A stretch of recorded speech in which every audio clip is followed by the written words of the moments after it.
Hello दोस्तों, examination classes में आपका स्वागत है। आज मैं आप लोगों के लिए ब्रेकिंग न्यूज़ लेके उपस्थित हुआ हूं। हाँ दोस्तों, जैसा कि आप मेरे थंबनेल में देख रहे हैं, 69,000 शिक्षक भर्ती, हाई कोर्ट ऑर्डर जारी, उत्तर कुंजी प्रकरण, नियुक्ति आदेश। हाँ दोस्तों, जैसा कि आप जानते हैं, हाई कोर्ट ऑफ इलाहाबाद के लखनऊ वाली बेंच में उत्तर कुंजी प्रकरण वाली जो याचिका चल रही है उसका 22 तारीख वाला ऑर्डर जारी कर दिया गया है। ये मैं यहाँ पे इसका स्टेटस लगा रखा हूँ। आइए चलिए सीधा वार करते हैं कि इस ऑर्डर पे क्या क्या लिखा है। यहां पे देख लीजिए दोस्तों, कोर्ट नंबर 4 में इसकी सुनवाई हुई है। जो CAPL means contempt application civil number है 3011/2022, जिसके एप्लीकेंट है शुरंगमा शुक्ला। आइए चलिए इसके हिंदी वर्जन में चलते हैं, जिससे कि हम पूरा का पूरा डिटेल आपको अच्छी तरीके से समझा सकें और आप समझ भी सकें।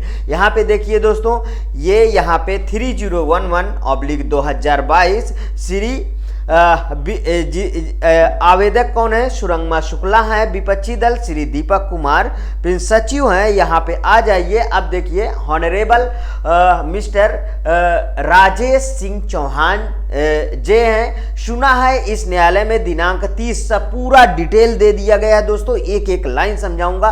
30/10/2023 को आदेश पारित किया है, जो इस प्रकार है कि याचिकाकर्ता के विद्वान वकील श्री अमित सिंह भदौरिया, ये सभी का देखिए लिखा हुआ है नाम। विपक्षी के लिए अतिरिक्त CSC सीखा, जिसमें दूसरा नंबर है। इस न्यायालय ने दिनांक 11/9/2023 को आदेश पारित किया, जो इस प्रकार है दोस्तों।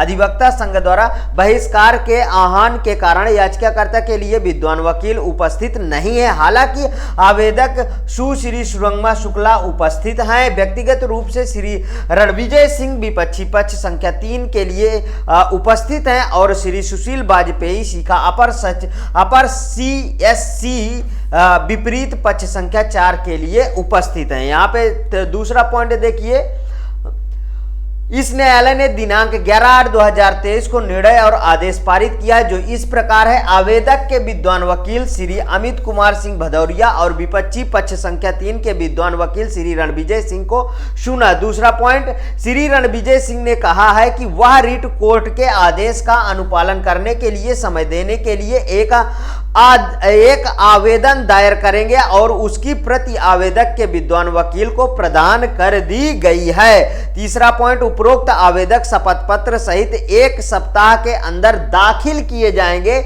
चौथा पॉइंट, विपक्षी संख्या 4 के शीघ्र वापसी योग्य नोटिस जारी करें, जिसके लिए 1 सप्ताह के भीतर आवश्यक कदम उठाए जाएंगे। कार्यालय तदनुसार आगे बढ़े। 6 पॉइंट में देखिए, दिनांक 11/9/2023 को सुना। 7 पॉइंट में 11/9/2023 को या उससे पहले विपक्षी पक्ष संख्या 3 और 4 रिट याचिका आदेश का उसके अक्षरशः अनुपालन करते हुए अनुपालन का हलफनामा दायर करेंगे। ऐसा न करने पर दोनों विपरीत पक्ष यानी विपरीत पक्ष संख्या 3 और 4 व्यक्तिगत रूप से उपस्थित होना होगा। तीसरा पॉइंट इसमें, दिनांक 11/8/2023 के आदेश के अनुपालन में श्री प्रताप सिंह बघेल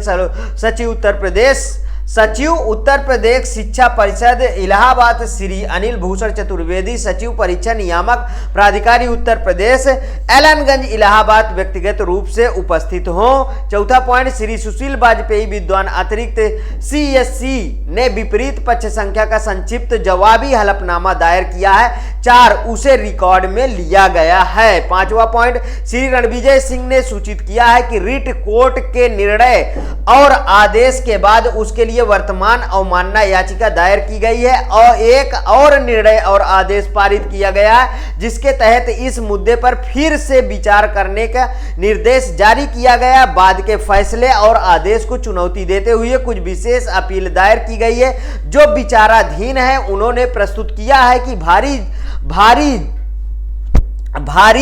जल जमाव के कारण वह अपने कार्यालय में प्रवेश करने में सक्षम नहीं है और हलफनामा दाखिल नहीं कर सकते हैं। इसलिए हलफनामा दाखिल करने के लिए कुछ उचित समय दिया जा सकता है जिसमें व्यवहारिक कठिनाई और कानूनी बाधा संकेत दिया जा सकता है। रिट याचिका फैसला आदेश आज का अनुपालन नहीं हो सका है। 6 नंबर, श्री रणविजय सिंह विद्वान वकील प्रार्थना करते हैं कि उन्हें अनुपालन हलफनामा संक्षिप्त जवाई हलफनामा दाखिल करने के लिए 10 दिन का समय दिया जाता है और उसके प्रति याचिकाकर्ता के विद्वान वकील को 21/9/2023 को या उससे पहले प्रदान की जाती है ताकि वकील की ओर से विद्वान वकील को सूचित किया जा सके। याचिकाकर्ता अगली तारीख पर ऐसे हलफनामों पर अदालत को संबोधित कर सकता है। इस मामले को 25/9/2023 को सूचीबद्ध करें। आगे देखिए, जो अधिकारी आज व्यक्तिगत रूप से उपस्थित है वे अगली तारीख फिर व्यक्तिगत रूप से उपस्थित होंगे।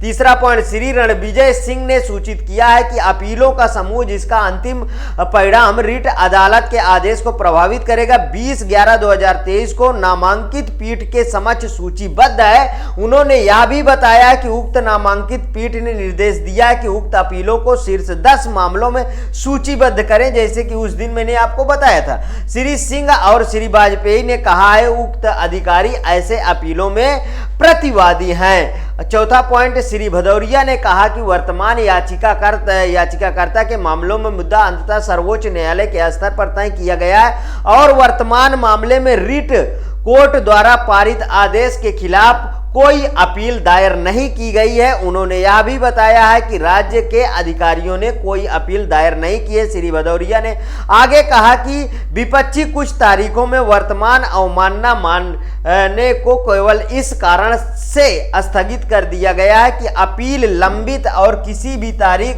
अपीलकर्ता का कोई भी वकील अपील को आगे बढ़ाने प्रतिवाद करने के लिए अपनी गंभीरता दिखाने के लिए अदालत के सक्षम नहीं आया है। अपील की सुनवाई और निपटारा तभी किया जा सकता है जब अपीलकर्ताओं के विद्वान वकील अगली तारीख पर अदालत को संबोधित करेंगे। इसलिए राज्य के वकील अपीलकर्ता के ओर से अनुरोध कर रहे हैं जबकि वे ऐसी अपील में प्रतिवादी हैं। 5वां पॉइंट देखिए, चूंकि श्री रणविजय सिंह ने कहा है कि उन्हें पूरा यकीन है कि अपीलों पर अगली तारीख पर फैसला किया जा सकता है और ऐसे अधिकारी अपीलों पर फैसला कराने के लिए सभी गंभीर प्रयास करेंगे, इसलिए अंतिम अवसर के रूप में मामले को स्थगित कर दिया गया है। आज दिनांक 22/11/2023 की सूची अब देखी जाएगी। यहाँ पे देखिए, पूर्व पारित आदेश के अनुपालन में श्री प्रताप सिंह बघेल सचिव यूपी बेसिक शिक्षा बोर्ड इलाहाबाद और श्री अनिल भूषण चतुर्वेदी सचिव परीक्षा नियामक प्राधिकारी यूपी एलनगंज इलाहाबाद अधिकारी व्यक्तिगत रूप से उपस्थित हैं। अगली तिथि पर दोनों अधिकारी पुनः व्यक्तिगत रूप से उपस्थित होंगे। यह स्पष्ट किया जाता है कि श्री रणविजय सिंह या श्री सुनील वाजपेयी अपीली न्यायालय द्वारा पारित अंतरिम अंतिम आदेश की कोई प्रति प्रस्तुत नहीं करते हैं या रिट न्यायालय के आदेश का अनुपालन करते हुए अनुपालन का शपथ पत्र दाखिल नहीं करते हैं। इसके अक्षरशः और भावना के अनुसार अधिकारियों के खिलाफ आरोप तय किए जा सकते हैं। यहाँ पे देख लीजिए दोस्तों, अधिकारियों के खिलाफ तय किए जा सकते हैं। उपरोक्त आदेश के अनुपालन में श्री प्रताप सिंह बघेल सचिव उत्तर प्रदेश बेसिक शिक्षा इलाहाबाद, श्री अनिल भूषण चतुर्वेदी सचिव परीक्षा नियामक अधिकारी एलनगंज इलाहाबाद के अधिकारी गण व्यक्तिगत रूप से उपस्थित हों। चौथा पॉइंट लिखिए, विपक्ष के विद्वान अधिवक्ता से यह पूछे जाने पर कि क्या अपीली न्यायालय में कोई अंतरिम आदेश या अंतिम आदेश पारित किया गया है और यदि कोई आदेश पारित नहीं किया गया है तो क्या विपक्षीगण शर्तों के अनुपालन को शपथ पत्र दाखिल कर रहे हैं। इस न्यायालय के पहले के आदेशों में विपक्षी दलों के विद्वान वकील ने कहा कि अपीली अदालत द्वारा ना तो कोई अंतरिम आदेश या अंतिम आदेश पारित किया गया और ना ही अधिकारी अनुपालन का हलफनामा दाखिल कर रहे हैं। हालांकि श्री रणविजय सिंह विपक्षी वकील के विद्वान वकील 3 में अपीली न्यायालय द्वारा पारित आदेश 20/11/2023 के प्रति दिखाई गई है, जिसमें यह दर्शाया गया है कि अपीली सुनवाई 4/12/2023 से प्रतिदिन के आधार पर होगी।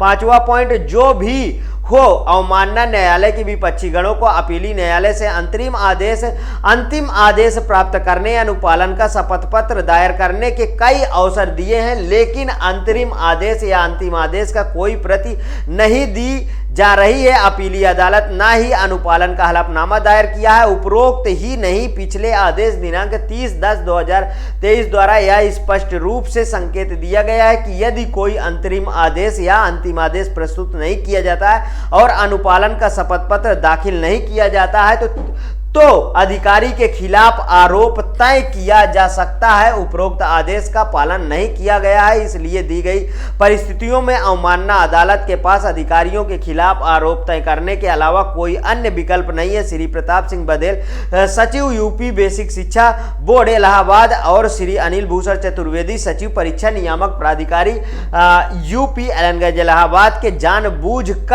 जानबूझकर इस न्यायालय द्वारा सेवा एकल संख्या 8056/2020 और अन्य संबंधित रिट याचिकाओं में पारित निर्णय और आदेश दिनांक 20/12/2021 में पारित किए जा रहे निर्देशों का उल्लंघन किया है। इसलिए अदालत की अवमानना अधिनियम के तहत उनके खिलाफ कोई भी उचित आदेश पारित किया जा सकता है। उपरोक्त दोनों अधिकारी 2 सप्ताह की अवधि के भीतर उपरोक्त आरोप को संबंध में अपना स्पष्टीकरण दाखिल कर सकते हैं। 7वां पॉइंट देखिए, इस बीच वे इस न्यायालय के आदेश का अनुपालन करते हुए अनुपालन का हलफनामा भी दाखिल कर सकते हैं। इसके अलावा यह स्पष्ट किया जाता है कि इस प्रकार तय किए गए आरोप के पहलू पर विचार करने से पहले अनुपालन का हलफनामा यदि दायर किया है तो पहले उस पर विचार किया जा सकता है। अगली तिथि पर दोनों अधिकारी पुनः व्यक्तिगत रूप से उपस्थित होंगे।